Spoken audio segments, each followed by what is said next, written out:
আউলিয়া কেরামের সাথে বেয়াদবি করার কারণে তারা হোটেলে গিয়ে ধরা খায়। কথা বলেন। যদি কোনো বিবাহিত পুরুষ জেনায় লিপ্ত হয়, শরীয়তের বিধান হলো তাকে রজম করতে হবে। কথা বল। আজকের এই সুন্নি মহাসমাবেশ থেকে আমরা জানান দিতে চাই, আমরা সুন্নিরা কিন্তু দুর্বল না। আমরা সুন্নিরা কি দুর্বল? আমরা সুন্নিরা দুর্বল না।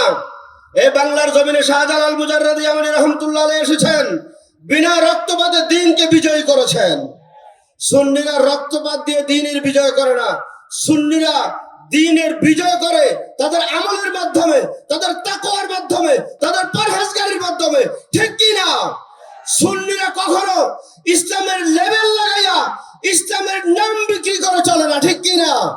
আজকে যারা ইসলামের নাম বিক্রি করে, ইসলামের লেভেল লাগিয়ে আমাদের দেশে ইসলাম কায়েম করতে চায়, তৌহিদি জনতা নাম দিয়ে আউলিয়া কেরামদের মাজার শরীফে হামলা করে, আউলিয়া কেরামদেরকে পৃথিবীর জমিন থেকে মুছে দিতে চায়, আজকে তারা সবাই আমাদের কাছে স্পষ্ট। ঠিক কিনা?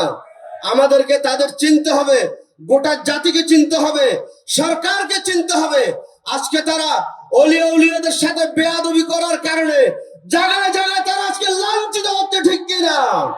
In the heart of the city rises a destination built for greatness.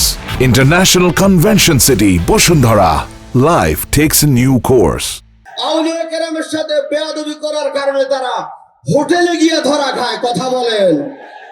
ইসলাম কায়েম করতে চায়, শরিয়া আইন কায়েম করতে চায়।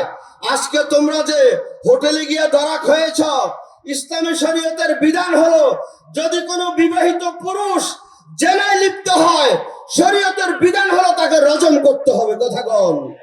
তোমরা যদি সত্যিকারের ইসলামের দাবিদার হও, তোমাদের মধ্যে এই ইসলামের আইনটাকে কায়েম করো, তাহলে আমরা বুঝবো, গোটা জাতি বুঝবে আসলে তোমরা ইসলাম চাও। তোমরা মূলত ইসলাম চাও না, তোমরা মূলত ইসলামের নাম দিয়ে ধোঁকা দিচ্ছ আমাদেরকে। তোমরা ইসলামের নাম দিয়ে গোটা জাতিকে ধোঁকা দিচ্ছ। আর ধোঁকা দিও না। মনে রাখবে, মদের বোতলে ইসলামী মদ লেবেল লাগালে সেটা কখনো বৈধ হয় না। কথা বলেন ঠিক কি না? কাজে আজকে সুন্নি জনতাকে জাগ্রত হতে হবে। আমি সরকার প্রধানকে বিনয়ের সাথে বলতে চাই, আপনি জেনে রাখুন, আপনারা জেনে রাখুন, এই সুন্নি জনতা কিন্তু নির্বাচনে ওই তথাকথিত তাওহীদবাদীদেরকে কিন্তু সাপোর্ট করে নাই। এই সুন্নি জনতা কিন্তু আপনাদেরকেই সাপোর্ট করেছে। কাজেই আপনারা ওই বাতিলদেরকে পাশে বসিয়ে কথা বলবেন, তাদের সাথে লিয়াজু রাখবেন, আর সুন্নিদেরকে উপরে রাখবেন। এটা আমরা কিন্তু ভবিষ্যতে মেনে নিব না। কাজেই সাধু সাবধান। আমি এজন্য আহলে সুন্নাত ওয়াল জামাতের আজকের আয়োজনে সকলকে ধন্যবাদ জানাচ্ছি।